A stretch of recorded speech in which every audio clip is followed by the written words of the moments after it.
La Chine envisage une conversion en roubles ou en yuan de la facture des hydrocarbures qu'elle importe.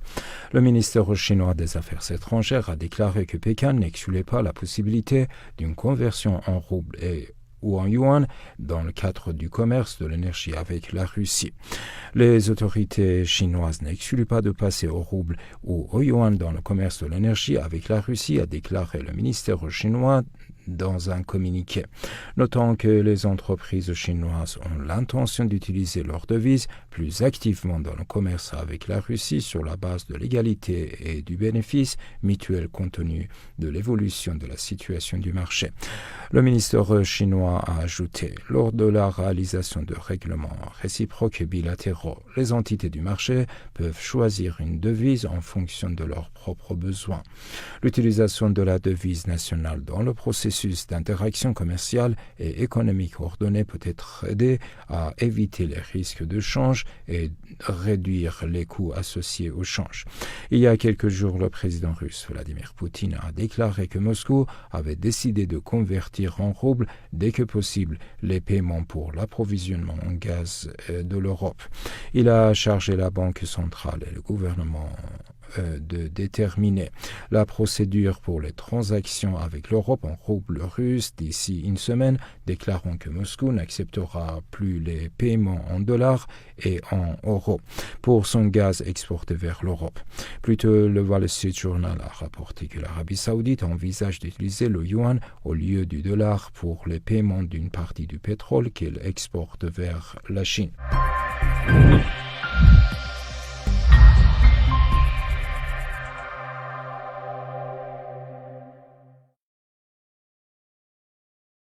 Quand le soleil se lève à l'est, il se couche à l'ouest. En attendant, Poutine coupe la tête du serpent mondialiste. Aux États-Unis, les journalistes ne sont pas autorisés à poser de questions au président Joe Biden sans les avoir soumis préalablement à la Maison-Blanche. Celle-ci rédige alors les réponses que le président américain lit avec conviction. Ce dispositif, qui rappelle ceux de régimes autoritaires, vise à masquer l'état mental défaillant du président, 79 ans. Des photographies circulent qui montrent ses Antilles sèches. Chaque fois que le président a répondu à une question imprévue, il a dit n'importe quoi. Par exemple, durant sa campagne électorale, il avait annoncé avec insistance l'avenue de son fils Beau, mort depuis 6 ans. Ou encore en janvier 2021. Après une question imprévue sur l'inflation élevée, il a décrite comme un grand atout avant d'injurier le journaliste et de le traiter de fils de pute. Je m'excuse. À la place du président américain.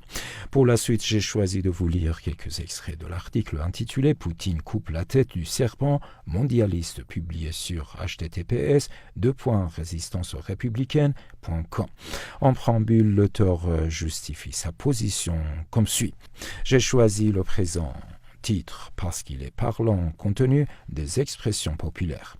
Étant un défenseur ardent de la cause animale, le serpent est pour moi un animal comme les autres qui se défend s'il se sent menacé ou s'il veut se nourrir. Il a toute sa splendeur et beauté comme tous les autres animaux.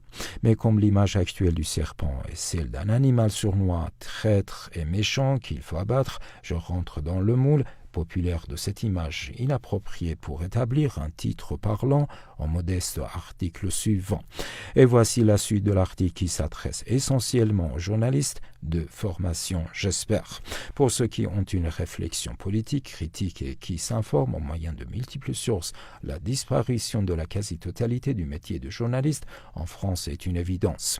Ce métier, ce doit être l'activité qui consiste à recueillir, vérifier et éventuellement commenter des faits pour les porter à l'intention du public dans les médias en respectant une même déontologie du journalisme. Il se doit être à la recherche de la neutralité, s'obliger à consulter systématiquement les différents points de vue, donner les différentes versions, rechercher la transparence, n'use pas de méthode déloyale. Ne publie que des informations avérées et précises, s'interdisant la calomnie et les accusations sans fondement. Refusant de nourrir et d'amplifier la rumeur, même si d'autres supports s'en sont déjà fait l'écho, etc., etc. Il y en a encore toute une liste comme cela.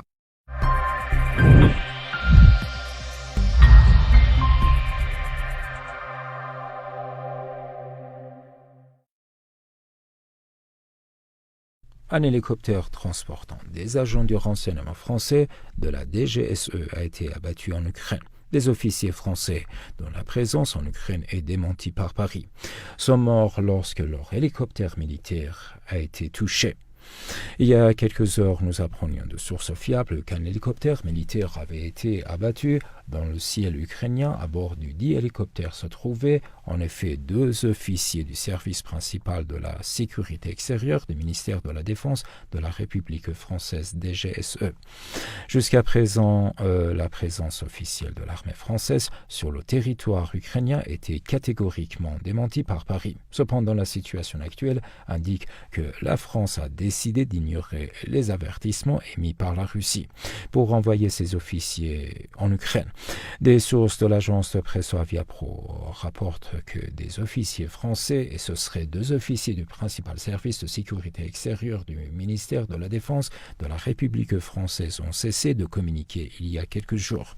Il semble que ces derniers devraient être ramenés par hélicoptère à Mariupol pour évacuer les membres du régiment Azov de l'encerclement russe. Mais en pleine mission, leur hélicoptère a été abattu. À l'heure actuelle, on ne sait pas si les officiers français qui se trouvaient à bord de l'hélicoptère abattu sont morts dans les environs de Mariupol ou si leur givre-avion a été abattu au-dessus de la mer d'Azov. Cependant, il est probable que l'hélicoptère est détruit à 20 km au large de Mariupol.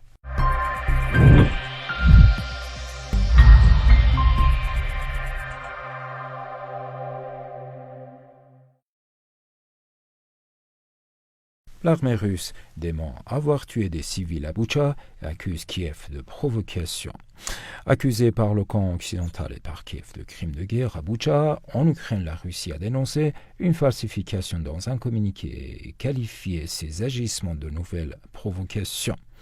Le ministère russe de la Défense a assuré le 3 avril dans un communiqué que ses forces n'avaient pas tué de civils à Boutcha, une ville proche de Kiev, récemment reprise par les forces ukrainiennes. Toutes les images photos et séquences vidéo publiées par le régime de Kiev qui témoigneraient des soi-disant crimes commis par des militaires russes dans le village de Boutcha, dans la région de Kiev, sont une nouvelle provocation, accuse le ministère. Selon le texte, l'armée russe a quitté cette zone le 30 mars, au lendemain de la session de pourparlers entre la Russie et l'Ukraine en Turquie. Les images de corps de personnes vêtues en civil dans les rues de cette localité ont fait le tour du monde et soulevé un vif émoi. Le président ukrainien Volodymyr Zelensky a accusé la Russie de génocide contre son peuple. Kiev estime que 300 personnes ont été enterrées dans des fosses communes à Boutcha. L'AFP avait vu le 2 avril les cadavres de moins 20 hommes portant des vêtements civils gisant dans une rue de Boutcha, reprise par les troupes ukrainiennes.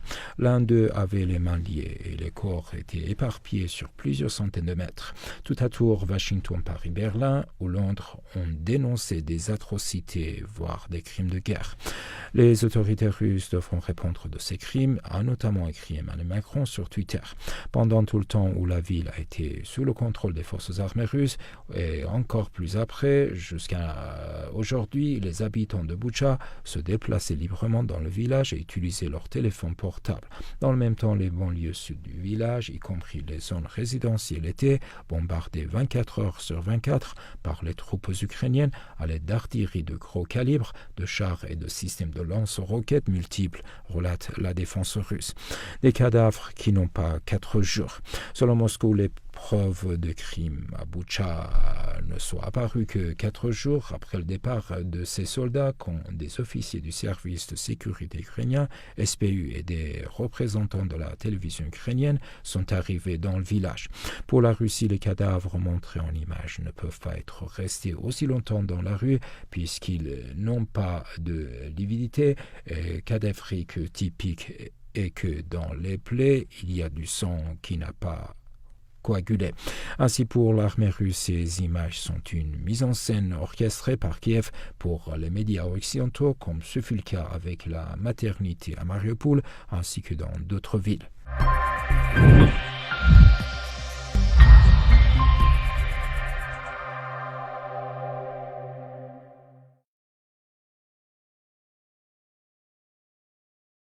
Une force aérienne allemande, Luftwaffe au plus bas, Tel était le constat dressé en juin 2018 par son chef d'état-major, le général Ingo Gerhards, qui venait alors de prendre ses fonctions et de déplorer le très faible taux de disponibilité des aéronefs, avec par exemple seulement 39 Eurofighter EF2000 en état de vol sur 128, le manque de pièces de rechange et des délais industriels beaucoup trop long. À l'époque, le général Gerhards bataillait pour obtenir davantage de crédits, alors que la coalition gouvernementale, alors dirigée par Angela Merkel, se déchirait sur la hausse du budget devant être alloué à la Bundeswehr, forces armées allemandes. À l'époque, le ministre des Finances, un certain Olaf Scholz, n'était pas le seul disposé à augmenter significativement les dépenses militaires allemandes. Et avec Olaf Scholz, tout a changé dans le sens positif au prix de fer des Allemands, de l'Eschwot des USA. C'est le prix à payer. Depuis, le contexte a radicalement changé sous l'effet de l'invasion de l'Ukraine par la Russie. Désormais devenu chancelier, M. Scholz a bien été obligé de changer son fusil d'épaule.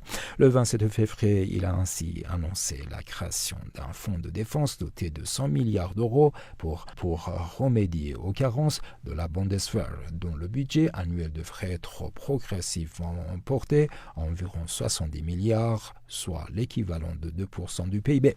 Selon des informations obtenues par l'agence Reuters, cette manne devrait profiter essentiellement à la Luftwaffe. En effet, il est question que celle-ci obtienne 40% du fonds de défense annoncé par M. Scholz, soit 40 milliards d'euros, un montant comparable au budget alloué au ministère français des Armées en 2022. De quoi jalouser et inquiéter Paris. Cette somme permettra à la Luftwaffe d'acquérir sans problème la trentaine de chasseurs bombardiers F-35A dont elle a besoin pour maintenir sa participation au partage nucléaire de l'OTAN. Il n'est pas impossible qu'elle en commande même davantage, ainsi que des capacités de guerre électronique, écrit OPEX 360. En outre, elle pourra investir dans le système de combat aérien du futur SCAF, le programme mené en coopération avec la France et l'Espagne. Si l'Allemagne est en mesure de commander plus d'exemplaires que ses deux autres partenaires, il faudra probablement s'attendre à de nouvelles difficultés au niveau de la conduite de ce projet toujours suspendu à un accord entre Dassault Aviation et les filiales allemandes et espagnoles d'Airbus.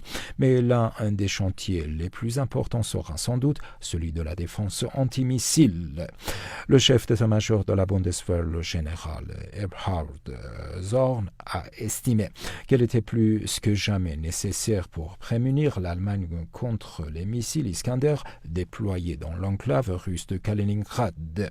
Les Israéliens et les Américains possèdent de tels systèmes antimissiles, lequel préférons-nous? Parviendrons-nous à mettre en place un système global de défense antimissile au sein de l'OTAN? Ce sont les questions auxquelles nous devons répondre maintenant, a-t-il dit dans un entretien publié par le Welt am Sonntag ce 2 avril. Alors, monsieur Eberhard Zorn, ça sent un peu sioniste.